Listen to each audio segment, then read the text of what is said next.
നയനയുടെയും ആദർശിൻ്റെയും നാളത്തെ പ്രൊമോ റിവ്യൂവിലേക്ക് എല്ലാവർക്കും സ്വാഗതം. അങ്ങനെ നമ്മുടെ നാഗേന്ദ്രനാണെങ്കിൽ ഡേവിഡിൻ്റെ അടുത്ത് പറയുന്നുണ്ട്, പിന്നെ നവ്യ നമുക്ക് തോനെ നാളത്തേക്കൊന്നും ആവശ്യമൊന്നുമില്ല, എന്തായാലും അബി ഒന്ന് ക്ലച്ച് പിടിച്ച് വരട്ടെ, വന്നതിന് ശേഷമാണെങ്കിൽ അവളെ ചവിട്ടി പുറത്താക്കും, പിന്നെ നമുക്ക് അവളെ തോനെ നാൾ മോഡലായിട്ടൊന്നും ആവശ്യമില്ല എന്നൊക്കെ നാഗേന്ദ്രനാണെങ്കിൽ ഡേവിഡിൻ്റെ അടുത്ത് പറയുന്നുണ്ട്. നമ്മൾ ഡേവിഡിൻ്റെ അടുത്താണെങ്കിൽ നാഗേന്ദ്രൻ പറയുന്നുണ്ട്, എന്തായാലും ഡേവിഡ് ഒന്ന് പോയി നവ്യയെ കാണണം, അവളാണെങ്കിൽ ഇപ്പോൾ എല്ലാ സത്യങ്ങളും അവൾ അമ്മ പറഞ്ഞതുകൊണ്ട് അവൾക്കാണെങ്കിൽ അബിയുടെ അടുത്തുള്ള സംശയങ്ങൾ എന്തായാലും കൂടി വന്നിട്ടുണ്ടാവുമായിരിക്കും. എന്തായാലും അവളുടെ അടുത്ത് അബിയുടെ കൊച്ചല്ല എന്നൊക്കെ പറഞ്ഞിട്ടുണ്ടെങ്കിൽ ആ തെറ്റാണെങ്കിൽ ആദർശിൻ്റെ തലയിൽ ഇടണമെന്നൊക്കെ പറയുന്നുണ്ട് കേട്ടോ നമ്മൾ നാഗേന്ദ്രനാണെങ്കിൽ.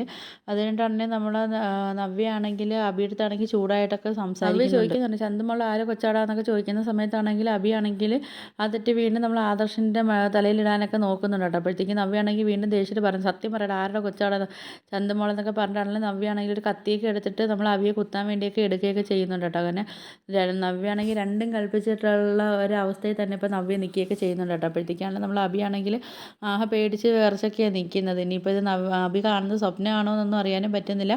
എന്തായാലും ലാസ്റ്റ് കാണിക്കുന്ന നവ്യ ഒരു കത്തിയൊക്കെ കൊണ്ട് അബിയെ കുത്താൻ വേണ്ടി നിൽക്കുന്നതൊക്കെ ആയിട്ടാണ് കാണിക്കുന്നത് കേട്ടോ. അപ്പോൾ ഇതൊക്കെയാണ് പ്രൊമോ റിവ്യൂ ആയിട്ട് കാണിച്ചിരിക്കുന്നത്. വീഡിയോസൊക്കെ ഇഷ്ടപ്പെടണമെങ്കിൽ ഒന്ന് ലൈക്ക് ചെയ്ത് ഷെയർ ചെയ്ത് സബ്സ്ക്രൈബ് ചെയ്ത് ബെല്ലൈക്കൺ എനേബിൾ ചെയ്തൊന്ന് സപ്പോർട്ട് ചെയ്യണേ.